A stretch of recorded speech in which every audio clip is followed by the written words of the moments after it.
Shalom. This is Nizama Shalhamana Bar Yasharal on my channel Nizama, the Hebrew Mystic Healer. As always, I'd like to show some love to my 3D Ken, the 12 tribes of Israel, the Hebrew Israelites scattered to the four corners of this third dimensional earth realm. Much love and shalom to you guys. Also, show some love to my show some love to my cosmic Ken, scattered to the 12 dimensions of this universal egg matrix. Much love and shalom to you guys. And always show some appreciation to my viewers, especially those of you who are subscribed. If you're not yet subscribed to my channel, please do so now, and don't forget to hit the notification bell. Also, make sure to give this video a like if you like it. So there's quite a few video topics I want to touch on over the next couple weeks, but this one just felt propelled to the forefront, and I wasn't going to talk about this right away or in this particular manner, but I figure I'll go ahead and touch on the topic of the Daemon. And there is a lot of disinformation, misinformation, and straight up fallacies and deceptions surrounding this particular topic. There's also various types of views and opinions surrounding this topic that are well informed, but I don't necessarily align with. So I'm going to begin by identifying what the Daemon is, what it is in different types of cultural aspects, what I've been shown that it is personally from within myself, and how you can awaken this within you and realize your own Daemon. And I may, if I have time in the video, share some tidbits of my personal story in that process. So, what is the Daemon? Now, Daemon, which is spelled D-E-A-M-O-N, or in some cases D-A-E-M-O-N, actually is where we get the word demon from. Now, when we think of demon nowadays, we think of these evil spirits, or we think of Satan, quote unquote, legion of, demons. Some people even think demons are fallen angels. But the truth is that the word demon, just like the word angel, has really been misappropriated and has changed its context over the years from its original definition. So originally, a daemon was actually the God self. And depending on the specific, viewpoint or belief system, would dictate in what form the daemon was present itself. So according to Plato, he believed that the daemon was like the genius within you, but that it was actually given to you when you were born as a separate spirit, but yet also being you. Some people believe that daemons will take an animal form. Some people say daemons are the higher self. Some people say that they are the primal self. And in general, it just means divine intelligence. So again, the most accurate meaning would be your God self. Now, why has Daemon been demonized? Yeah, see what I did there? The reason the concept of the daemon has been demonized is because we are taught in this particular society that we should not develop our own God self, that we are not really shown our worth as being of the divine, as being, the Atman, or the representation or the soul expression of the source consciousness. So because of this, we are taught that we should always look to the external for some sort of creator, for God or gods. So that's why. So the best way to do that is to discourage people, as I've mentioned in other videos, from doing things that help awaken the God self, such as meditation, such as astral travel, such as past life progression, such as chakra healing, just to, name off a few. And then to take something which was originally something benevolent as I said, depending on the rendition or the cultural viewpoint. But either way you look at it, a daemon was initially benevolent and was divine intelligence. Going from that to somehow being lowered to a demon, as in evil, as in lower nature, as in spirit that harasses and possesses humanity. So you can see what an extreme inversion this has become. So, as I said before, there are a lot of people, a lot of mystics and sages and mages and various types of healers and practitioners who believe that the daemon is the higher self. There are others that say the daemon is a totemic aspect of each person. There are other people that say it is the genius aspect of us, or represents the unconscious aspect of us, which has a record of all of our past lives, all of our history.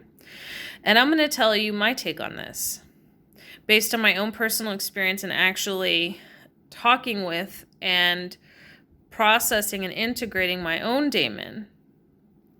I've come to believe it's actually a combination of everything. It's a culmination. What the daemon is not just one aspect of self or one dimension of self. What the daemon is our true self at our core, at our centerfold point. That's the daemon. So the daemon isn't just the higher self or the aspect of us that exists in the higher realms, and it isn't just the lower self or the aspect of us that exists in the lower realms. Or if you want to take it more internally, the higher chakras or lower chakras of the cosmic tree, the blueprint. No, the daemon is everything. The daemon is the entire whole, the entire God self, the developed self, but also the total culmination of all dimensions of ourselves.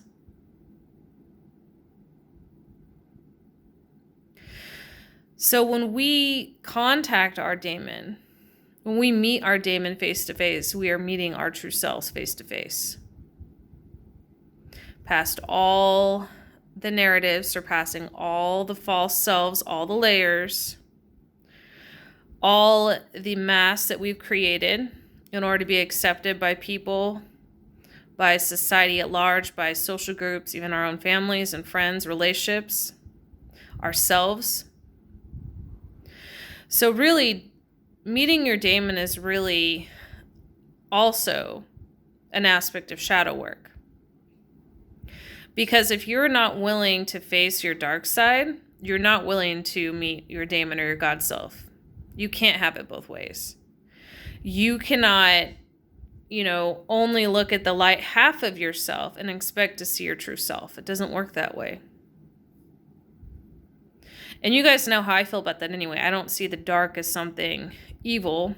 I see darkness and light as polarities within ourselves. So essentially, when we're only focusing on the light aspect of ourselves and not the dark aspect, we're ignoring, or vice versa. In rare cases, the opposite can be true. Either way, it's akin to cutting off one hand and only using the other. So when we go to our higher selves, which is good, and learning to talk to your higher self is kind of like a step in the direction of meeting your daemon or your true self. And it also trains you to learn how to listen within. So, the higher self is a good point because it is a higher dimensional aspect of ourself that sees more of what's going on. Many would say in so many words, it could also be considered our future self, depending on how you look at time and within the universal a construct. But as far as the daemon is concerned, that is our raw, true, unfiltered self. When people that have their daemons activated do not give a flying fuck about what anyone thinks. Now, I'm not saying everyone who doesn't give a fuck about whether people think have their daemon activated, but it is your raw self.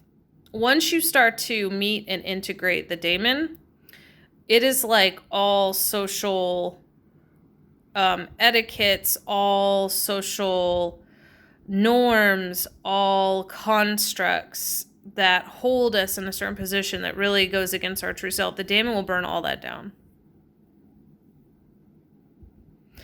And for the record, at least in my case, now I'm not saying that this is true for everybody, but at least in my case, the daemon looked different than my primordial self. The daemon looked different than my Orion self. The daemon looked different than my current human self, right? My human avatar I'm embodying. Because the daemon was a culmination of everything, all my experiences, all my etheric and cosmic DNA, all of my dimensions, everything. So we have different aspects of ourselves. We are multidimensional beings. But when we work with the daemon, it is basically working with our God self. It's activating and integrating and earthing our God self. It's being aligned and walking and acting and speaking from our God self.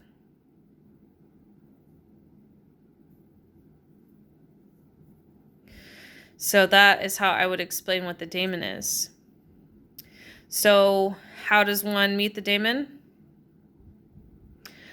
I recommend a combination of the following techniques. Okay. 1, you should meditate every day if you don't already.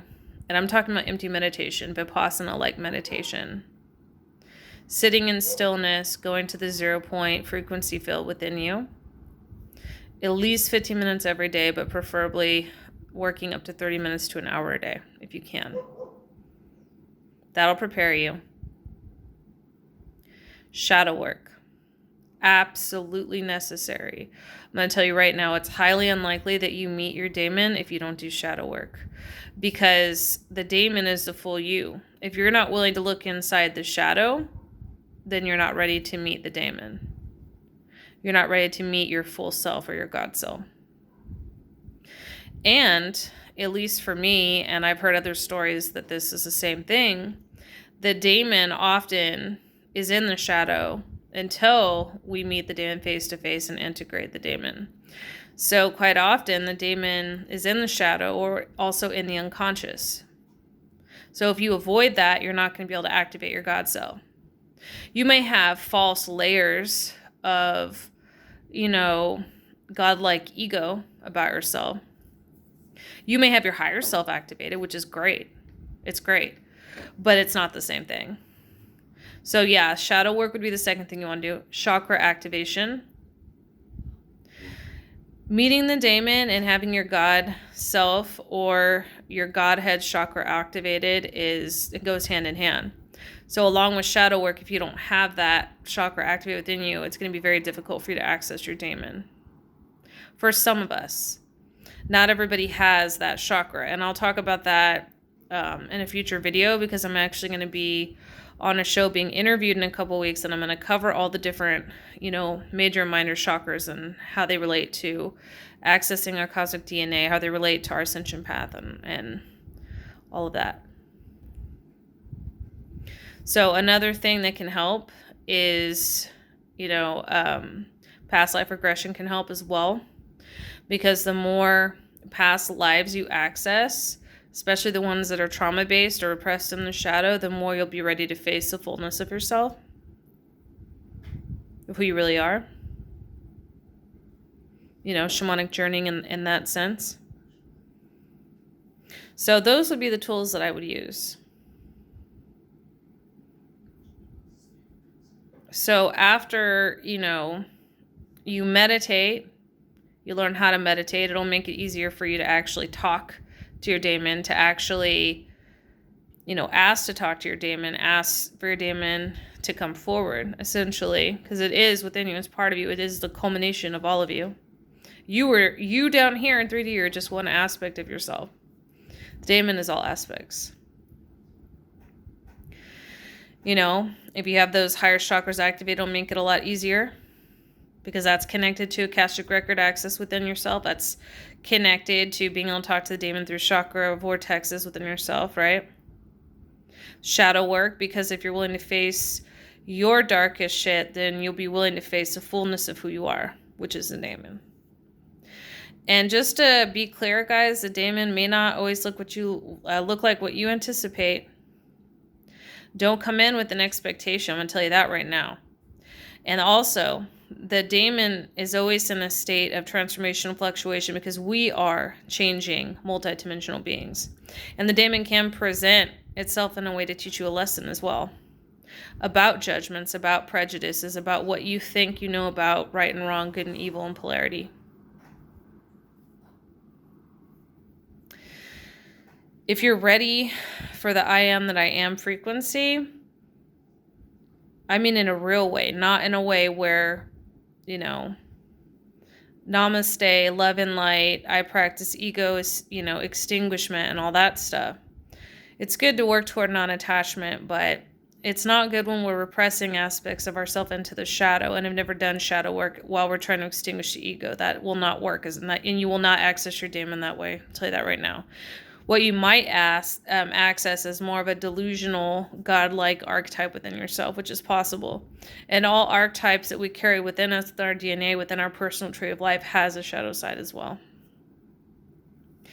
So I hope that helps define what the daemon is, how we know we've accessed the daemon, how we can access the daemon, some tools will lead us up to that point. Once you've reached the point where you've done a lot of those practices, and you may not need to do all of that. I'm just giving you guys some tools to help you out. But once you've done that and you got to a certain point and you feel you're ready to face all of yourself, you can go in that quiet meditation, wait till you get to the still point, wait till you get to the 0 point field. And then, I always tell my clients to always shield before you do any kind of spiritual practice, including meditation, because it makes you vulnerable. So yeah, you always want to be shielded. And you set the intention to talk to your daemon. You ask your daemon to come forward. And then just talk to your daemon and listen to what your daemon has to say. And a lot of times just talking to your daemon and observing the conversation, observing your feelings, the things that you are, any possible aversions you may have, any possible notions or prejudices you may have that the daemon challenges, take note of that, because that also links back to shadow work as well. So I hope that, helped identify what the daemon is and how we can access our daemon. So I hope you guys enjoyed the video, and I will be doing some related videos soon.